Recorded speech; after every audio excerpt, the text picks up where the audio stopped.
Friends, in this video for I Thought Wealth, I am going to talk to you on the topic, the CEO risk. In the past week, we have seen two events happen. In one, the CEO of a stock exchange resigns, or he says that he is not going to continue beyond this term. The stock price goes up significantly on every trading day.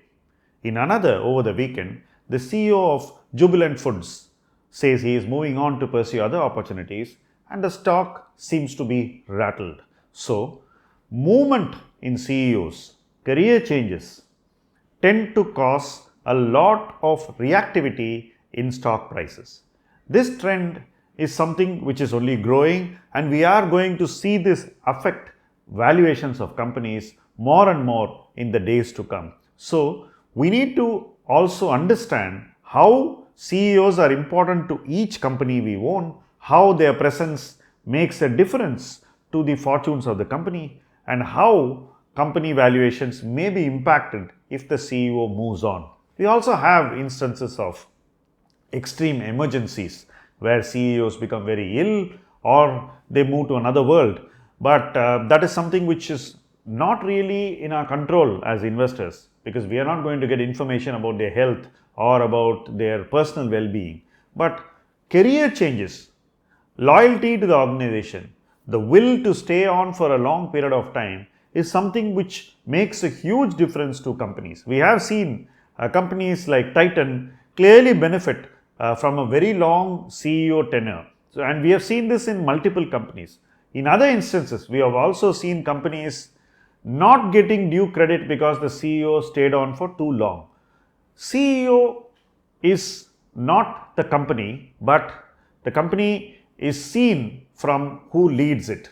If a CEO is seen as material to the company and creating a very tangible, measurable difference to the company performance, then it is important for us to understand how long the CEO is going to stay, how much he is emotionally connected to the company, and what kind of career move he has made in the past, because that will give us some inkling of whether the person has a tendency to stay. We also need to understand how the company is treating its CEOs, because if companies reward CEOs for performance, then they are likely to stay on for long periods of time. This also brings us to the question of what should be the reward for a CEO and how companies should reward CEOs for performance. Generally in the West, we are seeing the extreme of CEOs being excessively rewarded and being rewarded whether they perform or not.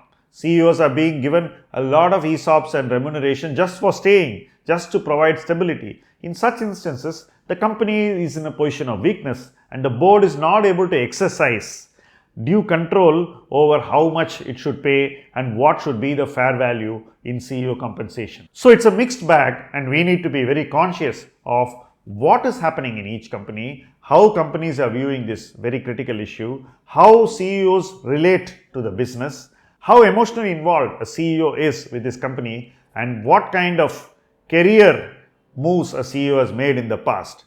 We also need to evaluate what kind of people sit on the board who deal with the CEO, because CEO risk also comes from the board. Because if the board is not really going to do what it is expected to do, that could also create instability in the CEO's role, and that is not good for the company. Overall, we cannot escape being more aware and more conscious of how companies are treating their CEOs, how they are paying them, how they are going to remunerate and reward them, and what will keep CEOs going and performing. This will give us more confidence in companies, better visibility, and let us stay invested for long periods of time. This will also help us respond to situations or emergencies where a CEO moves on and another person comes in, because we know what kind of traits are required to succeed in that company, and we also know what kind of change may be required from the new person, and we can evaluate whether that person can provide what we expect him to provide. Instead of judging individuals, we need to gradually transcend and judge what the role demands and who is best placed to fulfill the demands of the role of a CEO. Interesting times, interesting situations, challenging assessments are going to be the order of the day, and we'll learn to live with it. Thank you for watching this video.